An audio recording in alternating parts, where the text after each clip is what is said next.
தமிழகத்தின் பல்வேறு பகுதிகளில் நடந்த கோயில் நிகழ்வுகளை பார்க்கலாம். திருவண்ணாமலையில் பெரிய நந்தி பகவானுக்கு சிறப்பு அபிஷேக ஆராதனை நடைபெற்றது. திருவண்ணாமலை அண்ணாமலையார் கோவிலில் ஆவணி மாத வளர்ப்புறை பிரதோஷத்தை முன்னிட்டு பெரிய நந்தி பகவானுக்கு மஞ்சள், விபூதி, குங்குமம் மற்றும் 1000 லிட்டர் பால் ஆகியவற்றை கொண்டு சிறப்பு அபிஷேகம் செய்யப்பட்டது. பின் மலர் மாலைகள் சாற்றப்பட்டு பஞ்சமுக தீபாராதனை நடைபெற்றது. இதில் திரளான பக்தர்கள் கலந்து கொண்டு சாமி தரிசனம் செய்தனர்.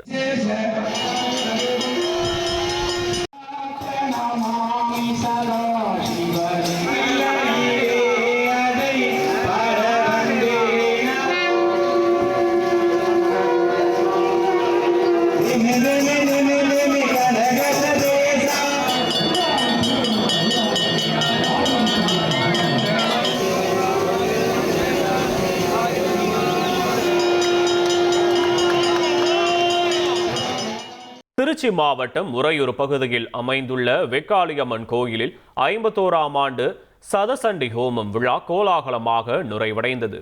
சதசண்டி ஹோமத்தின் நிறைவாக உற்சவர் வெக்காளியம்மன் தங்க கவசம் அணிந்து சிறப்பு அலங்காரத்தில் பல்லக்கில் எழுந்தருளி பக்தர்களுக்கு காட்சியளித்தார். இதில் வழிநெடுக்கிலும் ஏராளமான மக்கள் அம்மனை வழிபட்டு அருள் பெற்று சென்றனர். திருவானைக்காவல் ஜம்புகேஸ்வரர் ஆலயத்தில் வளர்ப்புறை பிரதோஷத்தை முன்னிட்டு நந்திக்கு மகா அபிஷேகம் நடைபெற்றது. பஞ்சபூத தலங்களில் ஒன்றான திருச்சி மாவட்டம் திருவானைக்காவல் ஜம்புகேஸ்வரர் ஆலயத்தில் ஆவணி மாத வளர்ப்பறை பிரதோஷத்தை முன்னிட்டு நந்திக்கு பால், தயிர், சந்தனம் உள்ளிட்ட பொருட்களை கொண்டு அபிஷேகம் நடைபெற்றது. இதில் பெருந்திரளான பக்தர்கள் கலந்து கொண்டு சாமி தரிசனம் செய்தனர். நாகப்பட்டினம் மாவட்டம் நாகூரில் அமைந்துள்ள உலக பிரசித்தி பெற்ற நாகூர் ஆண்டவர் தர்காவில் இறைதூதர் நபிகள் நாயகத்தின் பிறந்த நாளான மிலாதி நபி பெருவிழா வெகு விமரிசையாக கொண்டாடப்பட்டது. நூல்கடை தெரு, மெய்தீன் பள்ளி தெரு, மியான் தெரு உள்ளிட்ட முக்கிய வீதிகள் வழியாக சென்ற மிலாதி நபி பேரணியில் 3000த்திற்கும் மேற்பட்ட இஸ்லாமிய மக்கள் இசைத்து நடனமாடி கொண்டாடி அன்பை பரிமாறிக்கொண்டனர். அதிமுக்கிய விவரங்களை அனைவருக்கும் புரிய வைக்கும் பாட்காஸ்ட்.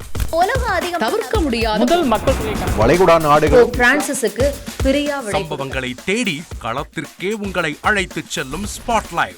அங்க இருக்கக்கூடிய கள விவரங்கள் என்ன? அமலாக்கத்துறை கடந்த 5 வருஷமாவே சார் எனக்கு ரொம்ப பிடிக்கும் அவர் வர்றதுக்காக எங்களுடைய நியாயமான கோரிக்கை.